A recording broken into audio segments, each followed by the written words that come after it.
Welcome to CyberBytes, the podcast. I'm your host, Joseph Cooper, co-founder of Apsmart. Today's guest, we have Rahul Powar, founder and CEO of Red Sift, a venture capital-backed cognitive cybersecurity platform. A technologist, an entrepreneur who loves building software and using technology to solve problems, he lifts the lid on some of the newest tech and generative AI. How are you, man? Yeah, good. How are you, Joseph? Yeah, I'm good, thank you, mate. I'm good. So you in London at the moment? I am enjoying the sunny weather.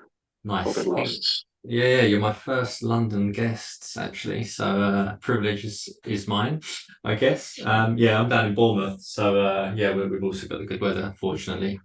But we'll see how long it lasts. How you been? What have you been up to? Yeah, busy building software, solving problems, as I guess a lot of your guests are. Yeah, absolutely, absolutely. Well, let's dive straight in, brother. Really keen to, with all my guests, I go right back to where it all began and how you got into the industry, and we could talk about how you got to founding Red Sift.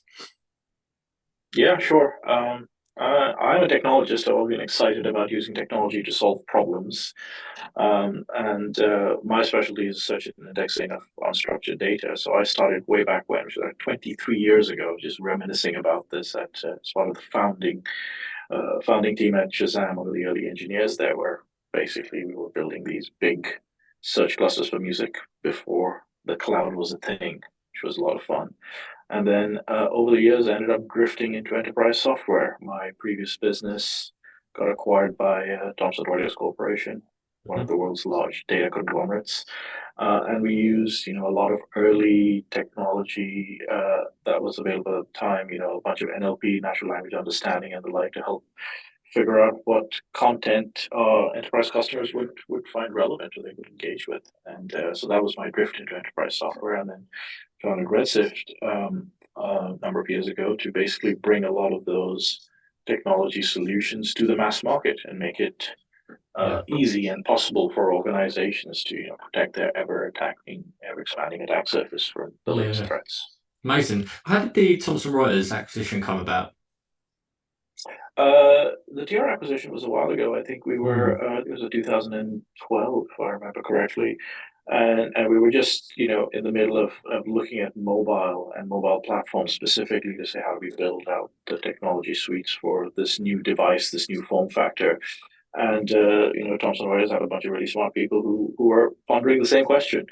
And we were working in sort of similar arenas. And yeah, they thought we could be a really important accelerator for effectively the platforms that they were trying to address that were not desktop browsers. Mobile. We obviously did a lot of automotive, Yeah. wearable, those sorts of things that required a completely different way about thinking about the problem. They were very sort of design led. There was a question of how do you find the most relevant and appropriate content for users who might be time poor or might be distracted, Yeah. surface that on the device. So, yeah, it was a great ride. Built some amazing technology, worked with some great Yeah. people. How long did you stay there for after the acquisition? It was about 3 years. Was it 3 years? Yeah, yeah. And then Red Sift came off the back of that, you say? Yeah, sure. We wanted to, take some of these really bespoke capabilities that we were building for the enterprise and make them sort of accessible for a much wider audience. And I think cybersecurity was a very natural fit because obviously we're doing quite a lot with deep technology that was around understanding unstructured data like news articles and feeds. And we realized that a lot of the applications for those were going to be inside cybersecurity as fraudsters sort of moved from targeting the machines to targeting the people, as we've sort of seen over the last few years. A lot of the attacks really hit at the people who are behind the screen, who are looking at phishing messages and BEC and lookalike websites and the like, and getting confused and tricked into doing things that they shouldn't be doing. So we try and use the technology that we've built at scale to try and protect our customers from those sorts of attacks. But you said we. Who did you found with somebody, or was it a couple of founders? How many of you? Yeah, the two of us, my co-founder and CTO, Randall, we've been working together across multiple businesses for a number of years at this point in time. So, I think we've got a good rhythm going about, how we divide and conquer. Yeah, nice. I guess that helps that you knew each other before as well, and you've worked together in the past. Yeah, I think it's been 15 years at this point in time across three businesses. So, Yeah, nice. Should have. Yeah, that's a good stretch, mate. It's like a marriage, I guess. Yeah, I see more of him than my wife sometimes. Yeah, yeah, I can bet. Yeah, I bet. So great. So Uno's come, Redsift's come about with the problems that you're solving. Like, how far along are we? So what solutions have we got in place at the moment? What are you offering there down there at the minute? Yeah, we got a portfolio of products. I think what's interesting about our approach is that we knew early on that in cybersecurity a lot of the challenges change over time.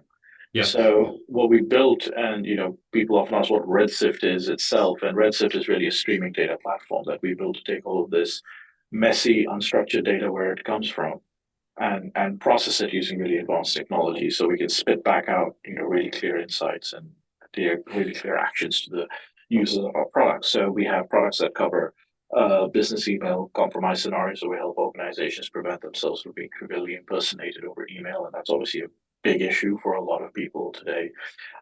We help organizations manage all of their internet-facing assets and harden them against the kinds of attacks that people are launching against these things that are sitting out on the internet. We help organizations find, lookalike websites and custom domains and take them down using effectively machine vision and AI to kind of understand what's going on out there. So we have a whole portfolio of interconnected solutions that really exist to very easily help our customers say, well, what's out there that belongs to me? How well configured is it, and how ready is that for the public internet for both the threats of today and the threats of tomorrow? And what else is going on out there that I don't know about, that I really don't like and want taken down, because it's effectively impacting the security of my brand and on the internet at large. Which thing's the biggest attack vector? Well, email is still, Yeah. very relevant. I think I don't think we've ever spoken to anyone who doesn't have a BEC problem in Yeah. one way or the other.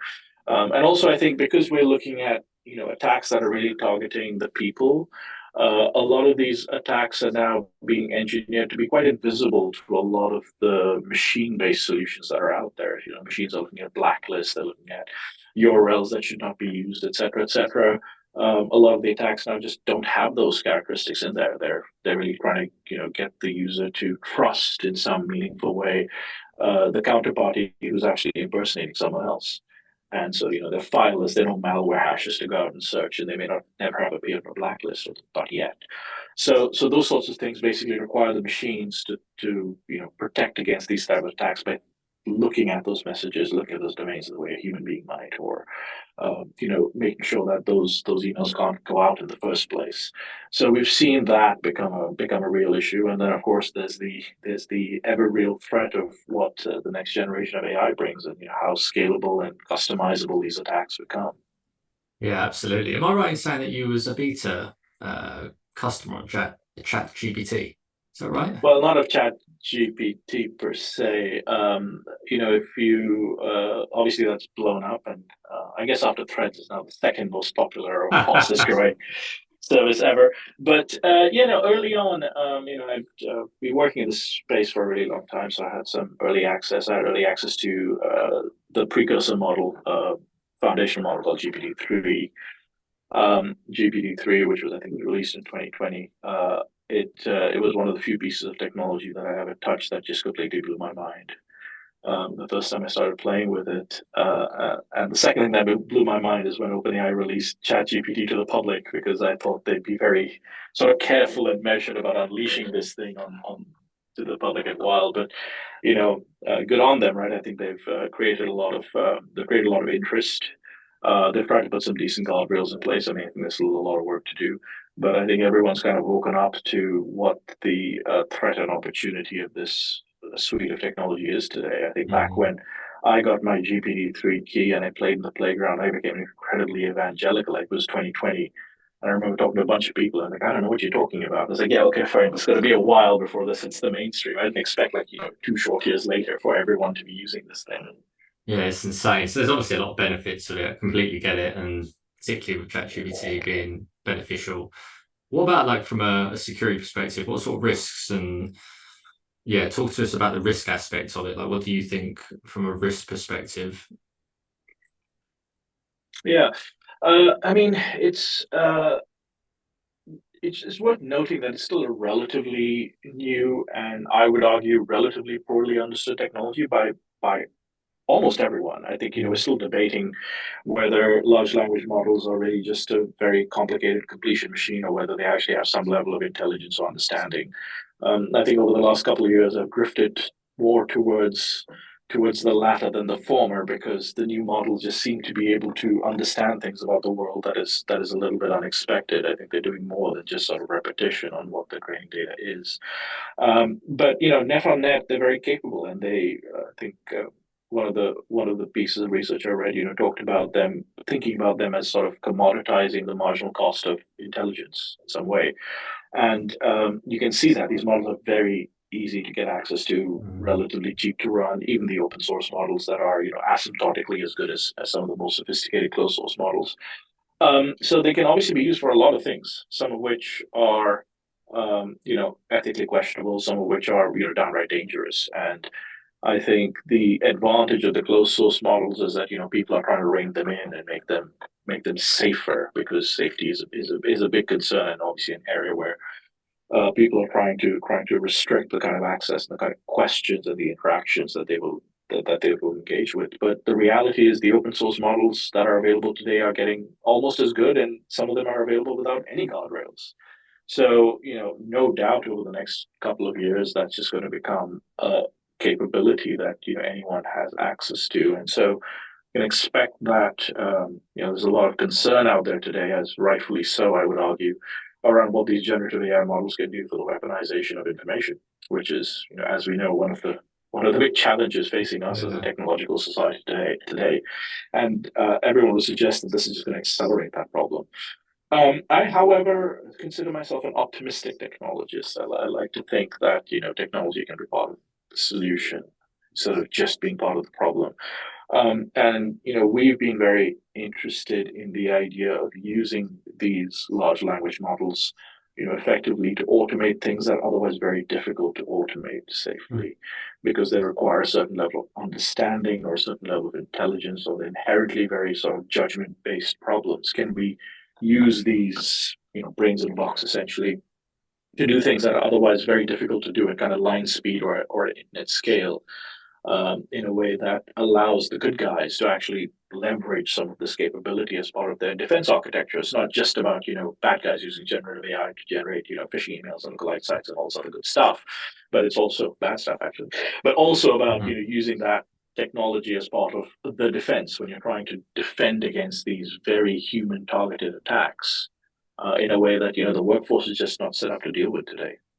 Yeah, what can companies do to protect themselves, particularly with the adoption of ChatGPT, like with employees just sort of going on there willy-nilly source code? I think Samsung, some guy from Samsung put some source code in, and Yeah, yeah, he yeah, did. there's probably going to be more stories that just haven't come out yet. But what can Yeah, companies do? it's interesting to observe. I think the problem is the utility of these services is so high that obviously a lot of professionals, knowledge workers, which frankly a lot of us are right in the Western world, are highly incentivized to try and use them to as a source of leverage, which I think is the promise of the technology. I think for organizations, I've sort of seen three responses. One response is it doesn't exist. I'm going to just wait and see. And I don't think that's a particularly viable strategy today because, we have a lot of legislation that's bubbling up and, it's not quite law yet, but inevitably there's a lot of work that's going on around, what the right use of this type of technology is and what is legal and what is not, depending on the jurisdiction that you're in. So I think organizations that pretend it doesn't exist are exposing them to quite a lot of risk. The second approach is just to sort of do a blanket. You're not allowed to use any of these technologies because we don't know what the legal certainty is. I think that's for a risk averse organization that might be the right thing to do, but these tools are incredibly useful and powerful, and a straight up blanket across it, I think, has two negative effects. One is you don't get that leverage across your organization, and I think the second thing is you don't start to understand them. Mm. And I think that is possibly a bigger issue for organizations that are trying to sort of modernize and digitize and embrace the possibility of what technology can offer. And this is going to be a very powerful part of the toolkit going forward. If no one in your organization knows what it's good for and knows how to use it, that's a competitive disadvantage from my Yeah. perspective. And then there's a third option, which is to take more of a adjusted view on this, to say, okay, there are certain things that just you should not be doing because there's very poor legal certainty around that. There's a lot of risk associated with it, and maybe the marginal utility is low. So policy, I think, is a good place to start. I mean, I know we've talked to a lot of leaders in the space who sort of articulate a generally uh, non-specific concern about the technology, but if you actually say, what are the sort of things that you've actually done? Usually it's talked about it a lot. So we've launched obviously AI features in our product, but before we did any of that, we really sat down and put a policy together to say, where do we think we can safely use this? Where we can harness the utility without creating undue risk. I think that very few organizations have really thought about it in that way just yet.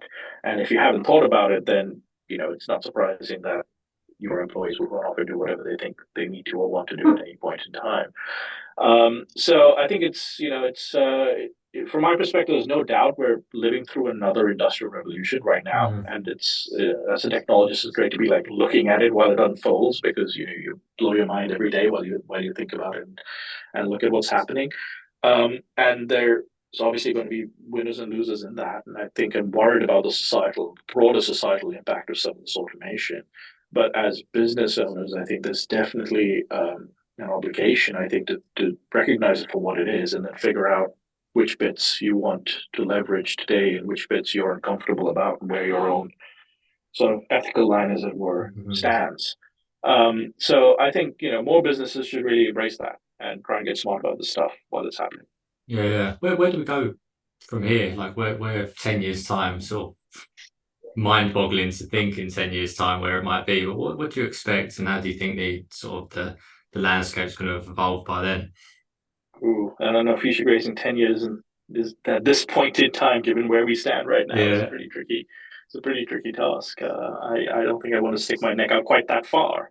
But I think we'll definitely look back at this time in 10 years and consider it as a very transformative time and the role that technology played in the human journey.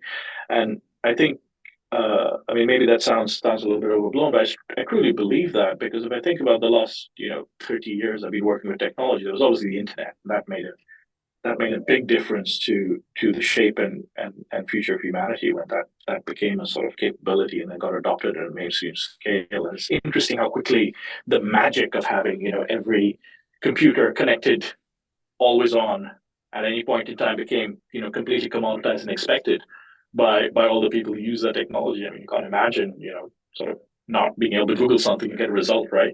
Whatever, 20 Yeah. years ago. And then I watched the mobile phone revolution, from the entire idea that mobile is going to become more than just a device where you get ringtones and text messages and talk to people, and it became a platform to bring that internet with you wherever you happen to be. I don't think anyone alive today could imagine a life prior to having an always on, always connected device that had all these apps and data. And I think when we look forward to 10 years from now, I think we'll look at this as I can't imagine that there was, a time when we didn't have AI Yeah. that's actually like conversational and a real sort of knowledge partner, not integrated into every aspect of our life. So, I think we're watching that happen now, which is why there's a lot of, well, I don't know what this is about. Is it real? Is it really going to, deliver on the promise? Where are we on the hype cycle? I think a lot of those things will get flushed out very, very quickly. There was a comment made a long time ago, which I really believe in, which is that technologists like me kind of believe that the technology will be very, very quickly adopted. And we're usually wrong about that.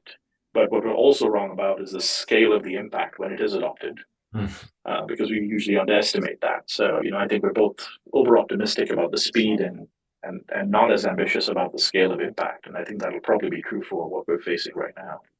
Crazy. What about you mentioned Google earlier, and I know when we've spoken in the past, you mentioned Google Voice, and it just reminded me because I was on the phone to the bank, and you have to say my voice is my sort of password or along those lines. What about that case study with Google being able to ultimately clone your voice? Like, are we there yet, or is that going to be something that's Well, I mean, I think there's a specific Google paper that we were chatting before. But yeah, I mean, what's interesting about that is not just that specific, I think, paper. What's interesting about that is the rate of change. I mean, if you follow this stuff very closely, what's really interesting right now is how bewilderingly fast everything is going. Because there's as a technologist, you kind of pride yourself on being on top of things, and you say, okay, I've read that paper, I've checked out that repository, I kind of know what's happening, I know what's coming. But things are now happening so quickly that even if you try and stay on top of this stuff, it actually becomes extremely difficult. And that pace is kind of bewildering. Um, and it's a feeling like it's getting faster, which in itself is sort of bewildering. So I think it's a really exciting time to be looking at all of this. I think it's a time where the possibilities are kind of expanding almost exponentially on a weekly basis. And so that's why I think when you think about 10 years from now, when you think about where the technology is going to be, what the adoption rate is going to look like, what the second order effects of these of the adoption is going to look like, and frankly, what society is going to feel like as a result of all of these changes, along with whatever the regulators decide to do and whatever becomes common practice. I think it's very hard to piece that puzzle together and look out there. But we know it's going to be different. That much I'm virtually certain of. I think it's quite difficult to frame exactly how different it's going to be. What's next? What's next for Red Sift? Well, I mean, we're operating at the intersection of this internet scale data with these technologies, and I think that has been something that hasn't really been fully realized or possible before. We're excited about the opportunity to try and deliver on our promise. And our original promise was democratizing the technology is essential for cybersecurity. And one of the big challenges over there is you can make great software, but the software still needs a lot of people to understand and operate it, and build the levers and understand the alerts and so on and so forth. And that's a big problem in an industry that has, just doesn't have enough people. I think the last piece of research I saw, there are 3.5 million missing professionals globally in this industry. And that's going to be a hard problem to solve. So we're excited about the fact that maybe technology can actually add some leverage now that hasn't been possible before. If we can take some of these, tedious tasks or some of these difficult to automate tasks and make them, simpler, more automatic, more continuous. That's an exciting possibility for us as a business and the industry as a whole. I mean, obviously, a lot of people looking at the space and looking at, well, what can we do with this new toolkit that we've been handed, and we've launched some GPT Rahul Powar features that are really powerful and really cool and automate some really difficult tasks. And I think it's just the start. Unreal. Rahul, I wish you all the best of success, my brother, and I'll see you when I'm next in London.